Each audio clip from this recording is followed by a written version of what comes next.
लगभग 4 साल पहले सितंबर 2019 के दौरान देश भर के लोगों की निगाहें इसरो के मिशन चंद्रयान 2 पर टिकी हुई थी। लेकिन जब यह मिशन फेल हुआ तो एक्स इसरो चीफ K7 के साथ साथ लाखों देशवासियों की आंखें भी भर आई थी। पर आज गर्व होता है कि सिर्फ 4 साल में ही इसरो ने कड़ी मेहनत के बाद चंद्रयान 3 को लॉन्च कर दिया है। इसे देखने के लिए 10,000 से भी ज्यादा लोगों की भीड़ लॉन्चिंग एरिया में उमड़ पड़ी थी। तेज गर्जन और तालियों की शोर के साथ हमारा चंद्रयान 3 चांद के रहस्यों से पर्दा उठाने के लिए आंखों से ओझल होकर अपनी मंजिल की तरफ बढ़ गया। अब उम्मीद की जा रही है कि 23 अगस्त को 5:47 पर यह चंद्रमा की सतह पर लैंडिंग करेगा, जिसके बाद पूरी दुनिया के न्यूज चैनल्स पर इसकी सफलता की कहानी ब्रॉडकास्ट हो रही होगी।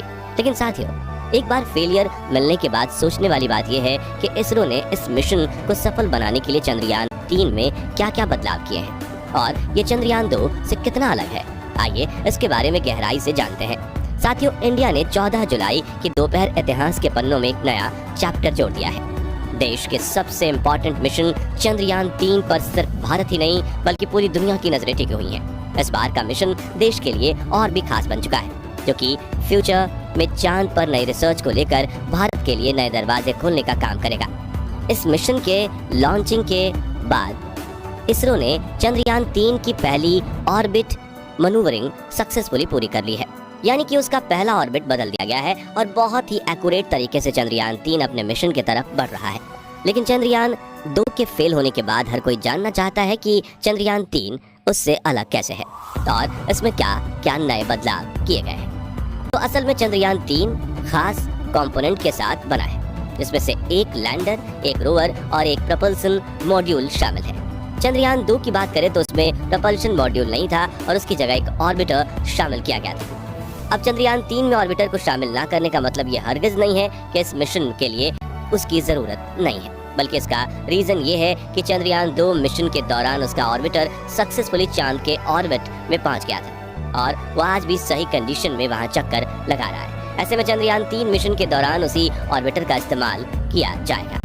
अब सवाल ये है कि आखिर प्रपल्शन मॉड्यूल को चंद्रयान 3 में क्यों इंक्लूड किया गया है और इसका क्या काम है। तो असल में प्रपल्शन मॉड्यूलर स्पेसशिप को चांद के ऑर्बिट तक ले जाने का काम करेगा। इसके बाद लैंडर यूनिट इससे डिटैच होकर चांद की सतह पर लैंड करने के लिए ओर बढ़ जाएगा। वहीं प्रपल्शन मॉड्यूल ऑर्बिट में रहकर ही चांद की परिक्रमा करेगा। इसके अलावा ग्राउंड कंट्रोल और लैंडर के बीच कम्युनिकेशन के लिए भी ये रिले का काम करेगा। अब अगर आप इस प्रपल्शन मॉड्यूल के स्ट्रक्चर पर नजर डालें तो इसे एक चौकोर डब्बे के रूप में डिजाइन किया गया है। इसकी एक साइड पर सोलर पैनल लगा है जो कम्युनिकेशन सिस्टम और ऑन बोर्ड कंप्यूटर को पावर करने में इस्तेमाल किया जाएगा। इसके ऊपर आपको एक सिलिंड्रिकल शेप दिखाई दे रहा होगा। इसका इस्तेमाल डॉकिंग पोर्ट के रूप में किया जाता है, यानी इसके जरिए दूसरे कंपोनेंट को अटैच या डिटैच किया जाता है। इसके अलावा प्रपल्शन मॉड्यूल के नीचे थ्रस्टर्स भी लगाए गए हैं जो समय समय पर फायर होकर इसके दिशा और स्पीड को एक्यूरेट रखेंगे और इसमें 440 N लिक्विड इंजन भी लगा हुआ है और स्टार सेंसर के साथ साथ TTC एंटेना भी मौजूद है। इसके बाद बात करते हैं दूसरे और अहम कंपोनेंट लैंडर की। इसकी शेप भी एक बड़े से बॉक्स की तरह बनाई गई है, जिसके ऊपरी हिस्से की चौड़ाई थोड़ी कम है। सॉफ्ट और सफलतापूर्वक लैंडिंग के लिए विक्रम लैंडर में 4 लेग्स भी लगाए गए हैं। इस लेग के नीचे गोलाकार फुट पैड लगाए गए हैं। इनका काम चांद की सतह पर लैंडर को स्टेबल रखना है। विक्रम लैंडर में स्टार सेंसर, 20 सोलर अरे पैनल्स, 5 ATV और 220 N thrusters, 5 EAM and thrusters जैसे दर्जन कंपोनेंट्स लगाए गए हैं, जिन्हें इस मिशन को सफल बनाने के लिए इस्तेमाल किया जाएगा। इसके अलावा इसमें 4 से भी ज्यादा एरियाज का इमेज कैप्चर करने वाले हाई रेजोल्यूशन कैमराज मौजूद हैं, जिनकी मदद से चांद की लैंडिंग वाली सतह को जांचा जाएगा और सॉफ्ट लैंडिंग कराने में इससे मदद मिलेगी। इस लैंडर का काम रोवर को चांद की सतह पर पहुंचाना है। ये करियर यानी वाहन की तरह काम करता है, जिसके अंदर रोवर को रखा गया है। जब लैंडर चांद की सतह पर सफलतापूर्वक उतर जाएगा तो उसके अंदर से रोवर बाहर निकलकर अपने मिशन को अंजाम देना शुरू कर देगा। अब बात करें रोवर की तो इसका नाम प्रज्ञान रखा गया है और ये एक तरह का रोबोट है। इसका वजन 26 किलोग्राम है। इस रोवर में पावर के लिए सोलर पैनल लगा हुआ है और इसके ऊपर 2 एंटेनाज भी मौजूद हैं। इसमें कई सारे न्यू कैमराज लगाए गए हैं जो चांद की सतह की तस्वीरों और वीडियो कैप्चर करने का काम करेंगे। इसके अलावा electronic box, thermal cover, wheels और कई तरह के कई सारे कंपोनेंट्स ऐड किए गए हैं जो इसे एक स्मार्ट रोबोटिक रोवर बनाते हैं। साथ ही आपको ये भी बताते चले कि इसरो का पहला रोबोटिक रोवर है जिससे काफी रिसर्च और एक्सपेरिमेंट के बाद बनाया गया है और खास तौर से चंद्रयान 3 जैसे इंपॉर्टेंट मिशन पर भेजा गया है। अब हम बात करें आखिर चंद्रयान 3 चंद्रयान 2 से अलग कैसे है, तो इस कंपैरिजन में जो सबसे पहला बदलाव नजर आता है वो है प्रपल्शन मॉड्यूल, जिसके बारे में हम पहले ही बता चुके हैं। लेकिन दूसरा सबसे बड़ा बदलाव है शेप, जिसे स्पेक्ट्रोपोलिमेट्री ऑफ हैबिटेबल प्लेनेट अर्थ के नाम से भी जाना जाता है। ये एक स्पेशल इंस्ट्रूमेंट है जिसे इस मिशन के साथ चांद पर भेजा गया है। इसका मेन काम चांद के ऑर्बिट में रहकर पृथ्वी की गतिविधियों और उससे जुड़े डेटा को कैप्चर करना है। थर्ड मेजर चेंज की बात करें तो वो है चंद्रयान 3 में लगे TTC यानी कि tracking, telemetry and command antenna, जो चंद्रयान 2 में मौजूद नहीं थे। इन एंटेनास का काम चंद्रयान 3 के रियल टाइम ट्रैकिंग डाटा को अवेलेबल कराना है।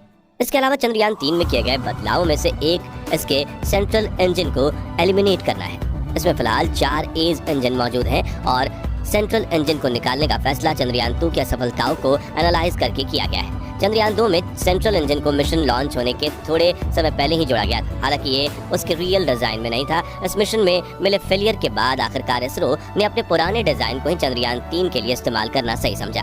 चंद्रयान 3 को ले जाने के लिए रॉकेट को भी बदला गया है। दरअसल चंद्रयान 2 की बात करें तो इसके लिए GSLV MK111 रॉकेट का इस्तेमाल किया गया था, वहीं चंद्रयान 3 के लिए LVM-3 रॉकेट का यूज किया गया है और GSLV MK111 रॉकेट से भी काफी ज्यादा पावरफुल और एडवांस है ये। इसी वजह से इसरो के वैज्ञानिक इसे फैट बॉय भी कहते हैं। वहीं काफी लोगों ने इससे बाहुबली रॉकेट भी नाम दिया है। ये तो हुई कुछ मेजर चेंज की बात, लेकिन क्या आपको पता है कि चंद्रयान 3 की स्पीड कितनी है? असल में लॉन्च के वक्त इसकी रफ्तार 1627 किलोमीटर पर आवर थी। साथ ही 108 सेकंड के बाद ये स्पेसक्राफ्ट 45 किलोमीटर की ऊंचाई पर पहुंच गया और वहां पहुंचने पर इसके लिक्विड इंजन ने काम करना शुरू कर दिया, जिसके चलते इसकी रफ्तार बढ़कर 6437 किलोमीटर पर आवर हो गई। 62 किलोमीटर की ऊंचाई पर पहुंचने के बाद जब बूस्टर रॉकेट से अलग हो गए तब चंद्रयान की रफ्तार 7000 किलोमीटर पर आवर हो गई थी। क्रायोजेनिक इंजन के इस्तेमाल के समय इसकी स्पीड का अनुमान लगभग 36,000 किलोमीटर पर आवर लगाया जा रहा है।